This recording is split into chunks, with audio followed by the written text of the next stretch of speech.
Maybe then it's time to look into what is the missing link. Which of the organs that contribute to testosterone production are not functioning optimally? So we could start with the testicles.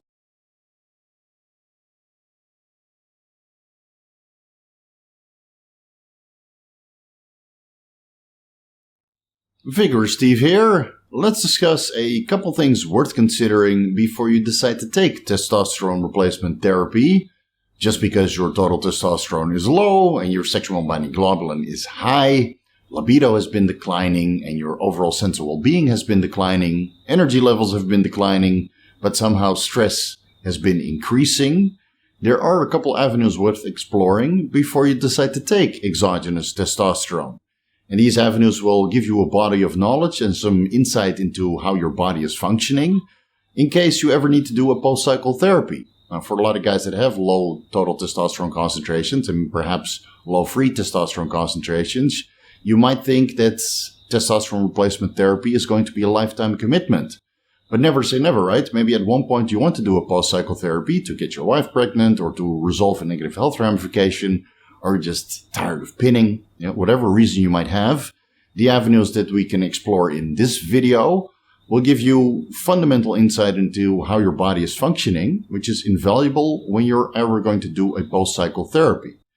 So let's discuss why testosterone might be low. It might be due to chronic caloric restriction. We see that in a lot of drug-free athletes, the ones that compete on a bodybuilding stage. Obviously, they can take exogenous testosterone, but they'll still have to reduce caloric intake to the bare minimum required to function in the gym. And the rest of the day, they're kind of, dysfunctional, unfunctional, just to get the body fat levels under control. And at one point, the metabolism slows down, and so does the production of sex hormones and neurosteroids. The HPTA and the HPAA downregulates with prolonged caloric restriction. And of course, these drug-free competitive bodybuilders will not be able to resort to exogenous testosterone or fat burners because they are competing in, tested federations. So these guys, when you see their blood work, usually around the competition day, their testosterone concentrations are pretty much subclinical or close to the bottom of the reference range.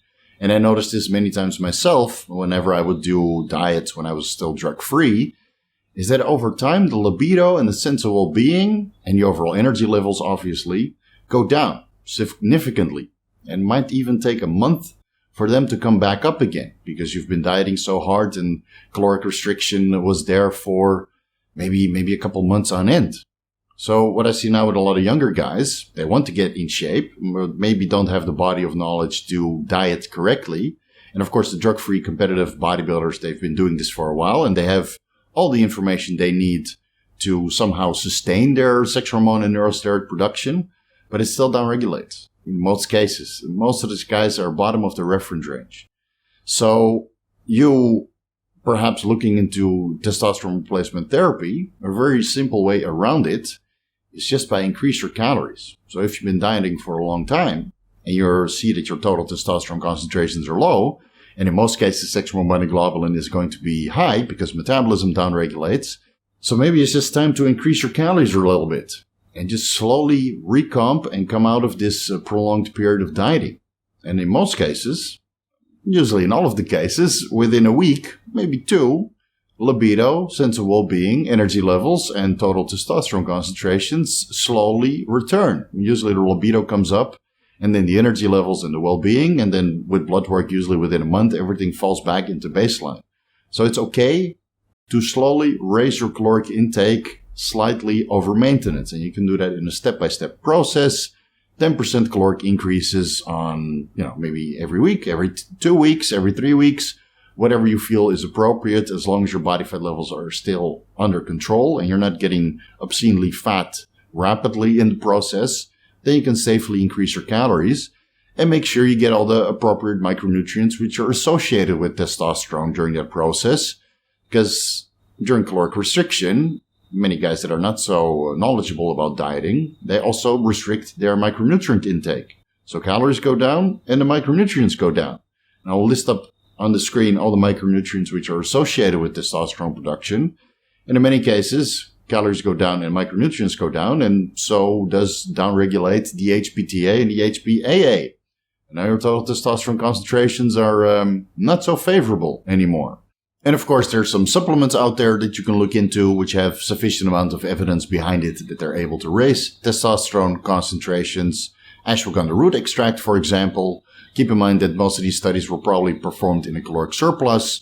So if you're trying to run ashwagandha root extract in a caloric deficit, maybe it's not going to work as well as running ashwagandha root extract in a caloric surplus. We're looking at the KSM 66 variety of ashwagandha root extract, which has the most amount of evidence behind it regarding total testosterone concentrations. And again, combine that with the zinc, the vitamin E, the vitamin D3, the carnitine, the magnesium, and perhaps manganese if you feel you're deficient in that. All of that combined, including the caloric surplus, should help to improve your testosterone production. And alongside ashwagandha root extract, you can look into 200 milligrams of diindolylmethane, which helps with the metabolism of estradiol into less potent forms of estrogens, like estrone or estriol. And it's predominantly the estradiol which sends a negative feedback on your hypothalamic pituitary testes axis or adrenal axis.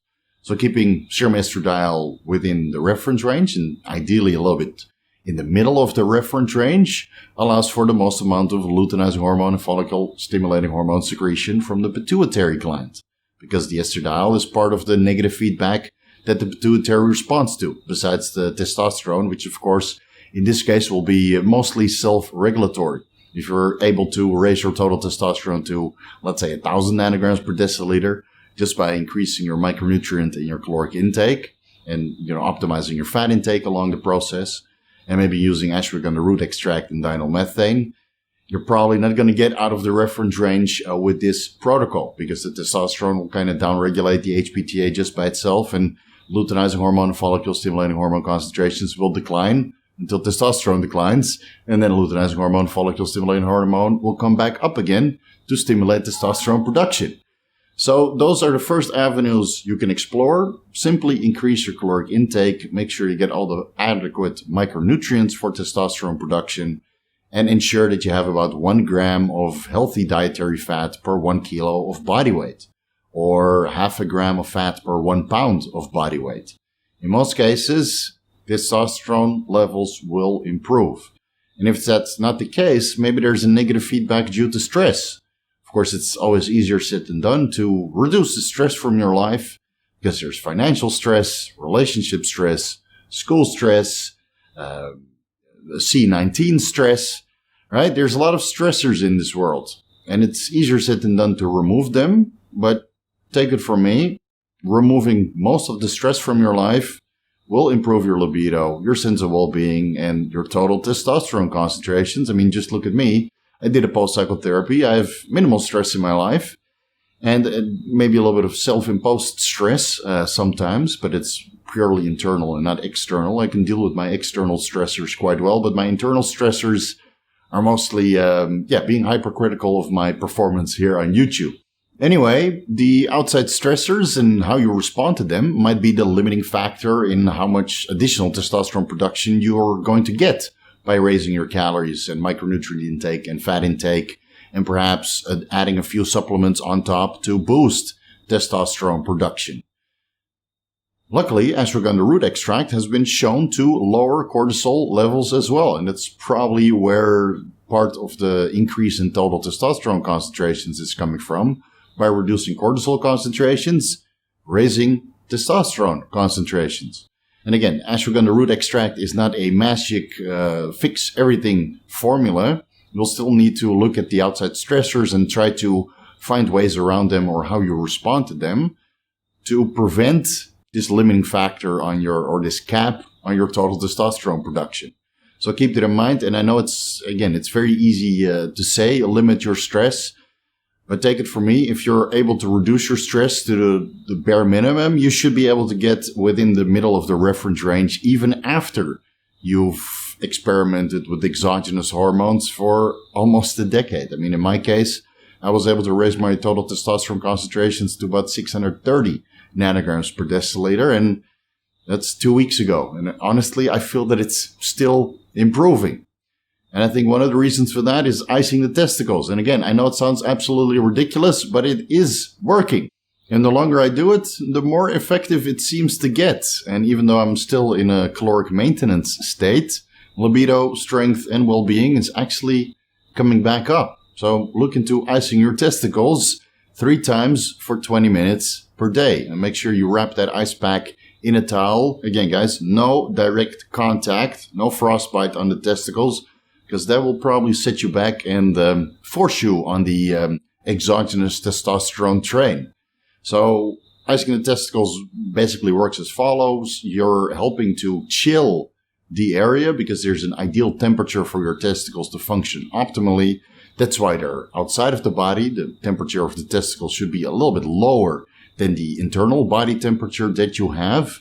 That's why they're outside. And depending on the weather, if it's hot outside, the balls will try to get further away from the body to kind of cool down. And when it's cold, the balls will try to get closer to the body to stay at their ideal temperature. So if you live in a hot climate like I do, or you have a little bit higher body fat and your body fat is kind of radiating towards the testicles, or you have very big adductors like I do, and all this metabolic activity within the adductors is radiating into the testicles, it might be beneficial to chill them down 3 times per day for 20 minutes to optimize testosterone production, semen production, and improve overall testicular volume. So that's another worthy avenue to explore. I found it highly beneficial. And if in these 3 cases testosterone production didn't go up, libido didn't go up, well-being didn't go up, and overall energy levels didn't go up, and you've already raised your caloric intake above maintenance, and your fat intake is optimal, and your micronutrient intake is optimal, and you've done your absolute best to remove all the stressors from your life, and you've been actively icing your nuts for a couple months already, maybe then it's time to look into what is the missing link. Which of the organs that contribute to testosterone production are not functioning optimally? So we could start with the testicles. I already made a video about that to assess testicular function before you decide to go on testosterone replacement therapy. So I'll repeat that HCG protocol here. You inject 100 IUs ACG 3 times per week. Give that a 1-week assessment.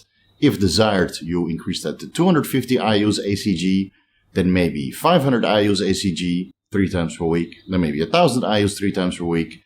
And then last on this list, if you're not feeling absolutely phenomenal by that time, 1,000 IUs ACG every day, which is part of a common fertility protocol.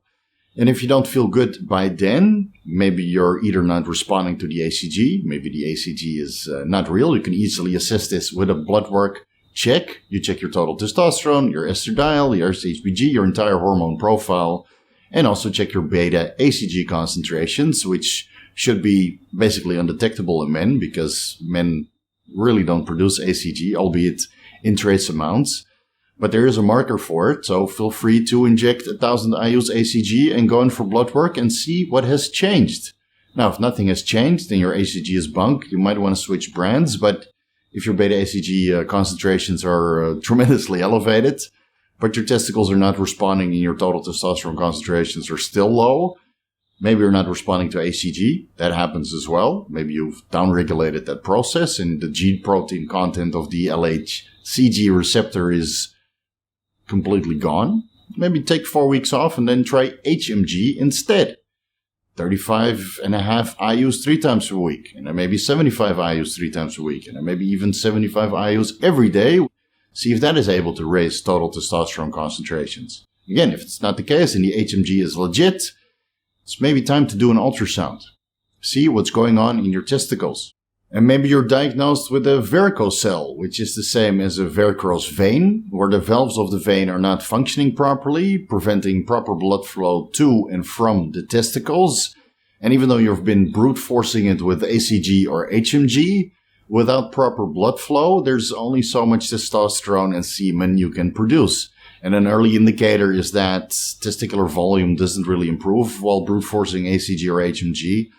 If that stays reasonably the same, or it's always been a little bit smaller, perhaps there's a varicocele present, and you need to do an ultrasound to diagnose that. Now, the only real way to resolve that is with surgery, And after surgery, blood flow will increase to the testicles, allowing the increase in calories, reduction in stress, and some of the supplements and icing the testicles to really do their job and increase testosterone and semen production over time. But until you're diagnosed, it's a little bit hard to tell what's going on within the testicles. Or maybe there's testicular fibrosis, and it doesn't matter how much blood flow you get to the testicles.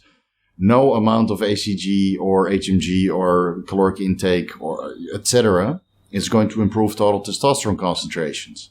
And in that case, exogenous testosterone replacement therapy might be required to improve libido, sense of well-being, and overall energy levels, simply because the testicles are not able to produce sufficient amounts of testosterone. But if that is not the case, the ACG and the HMG is working, and your testicles are functioning as they should be, maybe it's not the testicles that is the missing link in your HPTA, maybe it's the pituitary. And you can assess the functioning of the pituitary by a single administration of gonadorelin or triptorelin. That's actually used medically to assess if luteinizing hormone and follicle-stimulating hormone levels increase after a single administration of 100 micrograms gonadorelin or 100 micrograms triptorelin. So that's a single administration. I would advise everybody to do blood work before and after. You check your baseline readings, see where your total testosterone levels are at. Maybe discontinuing the ACG or HMG protocol for a week or two to let everything come back down to baseline and ensure that there's no negative feedback on the HPTA because serum estradiol concentrations have increased or total testosterone concentrations have favorable increased to the top of the reference range. So give yourself 2 weeks off from the ACG or HMG protocol. Then go do your blood work, see to where your hormone profile has declined to after discontinuing the ACG and HMG, and then administer a single dose of 100 micrograms gonadorelin or 100 micrograms triptorelin. And do your blood work the next day or 2 days later. See if luteinizing hormone and follicle-stimulating hormone levels have increased. And if they didn't, maybe it's the pituitary that's not responding to gonadotropin hormone-releasing hormone, which is otherwise secreted from the hypothalamus. So that will be another step in an earlier assessment of the HPTA. If your testicles are functioning as they should be, maybe it's the pituitary that is not doing its job. Maybe it's the inhibited release of gonadotropin hormone-releasing hormone from the hypothalamus. So if the triptorelin or gonadorelin is not working, and the luteinizing hormone and follicle-stimulating hormone levels didn't increase, but your prolactin is in range, your growth hormone is in range, everything else that's secreted from the pituitary gland is in range, albeit not as favorable as you want them to be. So you don't have to do a MRI on your pituitary gland. So let's say your prolactin is sky high, or your growth hormone is sky high, or a couple of the other hormones are sky high. Maybe there is a pituitary adenoma, which you need to diagnose with a MRI on your pituitary gland, which might require surgery to resolve. So again, keep that in mind. But if most of your pituitary hormones are in range, albeit not as favorable, maybe it's the hypothalamus that's not sending adequate signals to the pituitary in the form of gonadotropin hormone-releasing hormone, which you can stimulate with kisspeptin 10. Now, there's a lot of different protocols out there. Some say 100 micrograms subcutaneous every day. Some say 20 micrograms kisspeptin 10 intravenous every 2 hours. So you'll probably have to discuss that with a doctor. I'm going to run some experiments with kisspeptin 10 in the future while running hormone replacement therapy because I want to see if kisspeptin 10 is able to sustain HPTA by keeping LH and FSH concentrations within the reference range while I'm taking exogenous testosterone. But for now, I would consider that to be the last step and maybe do that under doctor supervision or ask a TRT clinic to guide you through that process just to see if it's the hypothalamus that's not sending the correct signal to the pituitary, inhibiting the signal which the pituitary should be sending to the testicles. All right, so there's all these steps that you can kind of dive into before you start to take exogenous testosterone. Again, if you have issues with your testicles, PCT is probably not in the cards for you also, and you might have to go on exogenous testosterone replacement therapy indefinitely, simply because the testicles are not functioning as they should be, or maybe the pituitary is not functioning as they should be, or the hypothalamus is not functioning as it should be, and you might be able to PCT successfully, but Still, you would not get adequate serum concentrations of testosterone, estradiol, and all the other intermediary hormones like DHEA and pregnenolone, simply because luteinizing hormone and follicle-stimulating hormone secretion was never good. And it will never be good enough to really get your total testosterone concentrations back after finishing post-cycle therapy.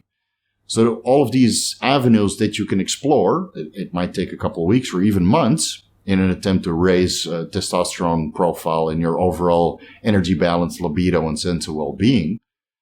But whatever results you get from these experiments, again, you would be able to incorporate during a post-cycle therapy, and it gives you valuable insight on which steps of the HPTA are functioning before you went on exogenous testosterone. And I really hope this helps, guys. Again, take this to heart and take it as a consideration, especially the young guys out there that have low testosterone.